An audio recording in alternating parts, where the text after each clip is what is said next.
Episode के पिछले part में हमने देखा कि जब नोबिता डोरेमोन और उसके माशूका शिजुका चॉकलेट के खेतों में अपनी इतनी सारी चॉकलेट्स को देखकर खुश हो रहे होते हैं, तभी वहां पर जियान और पतलू सुनियो वहां पर आ जाते हैं और उन्हें देख लेते हैं।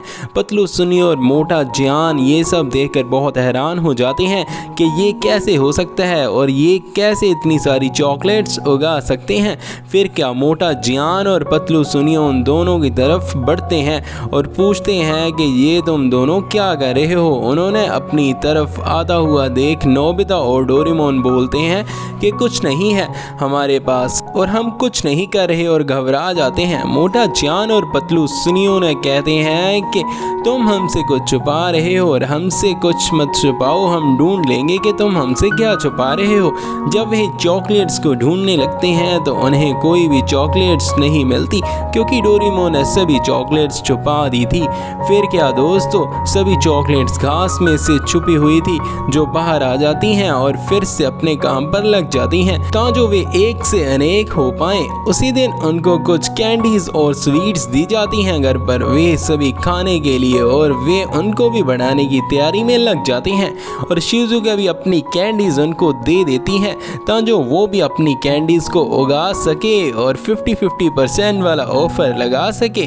फिर क्या, पिद्दू डोरेमोन घास के कुछ और सीड्स मैदान में डाल देता है ताकि काफ़ी सारी फसल हो जाए और वे अपना एक स्वीट फार्म तैयार कर पाए।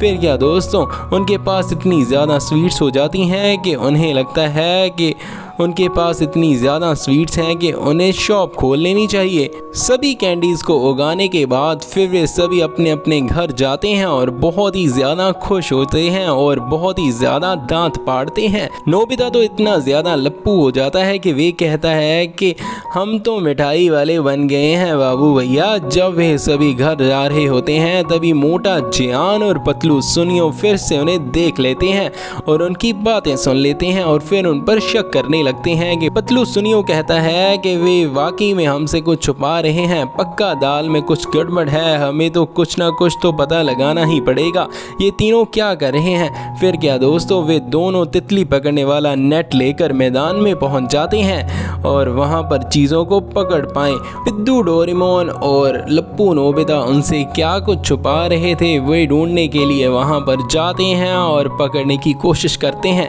तभी उन्हें एक कैंडी उछलती हुई दिखाई देती है और फिर क्या था, पतलू सुनियो उसे अपने नेट के जरिए पकड़ लेता है और जब वे देखते हैं कि वे तो एक कैंडी है तो बहुत खुश हो जाते हैं। फिर उन्हें मैदान में कुछ और भी कैंडीज दिखाई देती हैं। फिर क्या दोस्तों, वे उन सबको पकड़ने लगते हैं। अगले दिन जब पिद्दू डोरेमोन और लप्पू नोबिता वहां पर नई कैंडी लेकर जाते हैं वो भी उगाने के लिए, तो जब वे देखते हैं कि मैदान में तो कुछ भी नहीं होता, सभी कैंडीज गायब होती हैं। ये सब देखकर वे हैरान हो जाते हैं कि आखिरकार सारी कैंडीज कहाँ चली गई।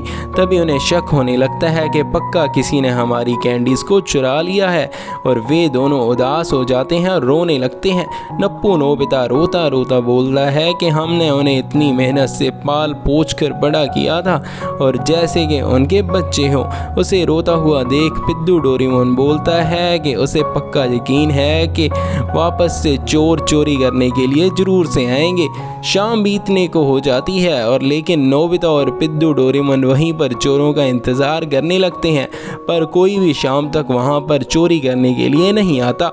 फिर क्या, डोरेमोन नोबिता को बोलता है कि अब हमें घर चलना चाहिए क्योंकि समय बहुत हो चुका है। तभी नोबिता ऊंची आवाज़ में बाहुबली बनता हुआ बोलता है कि मैं तो इनकी रक्षा करूंगा और यहाँ से कहीं नहीं जाऊंगा और चोर को ढूंढ कर ही दम लूंगा।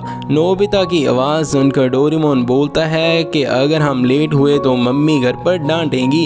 इतना सुनते ही उसकी हवा निकल जाती है और वह घर को चलने लगते हैं और जाते जाते बातें करते हैं कि अगर कोई रात को चोरी करने के लिए आ गया तो हम क्या करेंगे। तो डोरेमोन बोलता है कि हमें कोई चौकीदार की ज़रूरत है ताकि हमारी चॉकलेट और कैंडीज़ की रक्षा की जा सके। बातें करते करते पिद्दू डोरेमोन और लप्पू नोबिता दोनों घर चलने लगते हैं और घर पर चले जाते हैं। रात को मिठाई चोरी करने वाले चोर आ जाते हैं, यानी कि मोटू जियान और पतलू सुनियो। वो वहाँ मैदान में पहुँच जाते हैं और तितली पकड़ने वाले नेट के ज़रिए काफ़ी सारी कैंडीज़ को पकड़ लेते हैं और कुछ ही देर में चॉकलेट्स और बहुत सारी कैंडीज उनके पकड़ में आ जाती हैं। तभी उनके पास की एक नदी में बहुत बड़ी बड़ी चिंगम दिखाई देती हैं और वे उन्हें पकड़ने की तैयारी करने लगते हैं। और वे एक जाल था जो कि पिद्दू, डोरेमोन और लप्पू नोबिता की तरफ से उन चोरों के लिए बिछाया गया था ताकि वो चोरों को पकड़ पाएं। तभी वे बड़ी बड़ी च्युइंगम उनके पीछे पड़ जाती हैं और वे आगे आगे भागने लगते हैं। मोटू, जान और पतलू सुनिए बचाओ बचाओ चिल्लाने लगते हैं। तभी दोनों च्युइंगम उन्हें एकदम से पकड़ लेती हैं और अपने अंदर फंसा लेती हैं। फिर क्या, उड़ता हुआ पिद्दू, डोरेमोन और लप्पू नोबिता वहां पर पहुंच जाते हैं और जान और पतलू सुनियों को देखकर बहुत हैरान होते हैं कि हमारी कैंडी चोर ये हैं। तभी वे दोनों मोटू, जान और पतलू सुनियों को ऐसी हालत में देखकर जोर जोर से हंसने लगते हैं। इसी तरह कहानी के अंत में दोनों चोर पकड़े जाते हैं।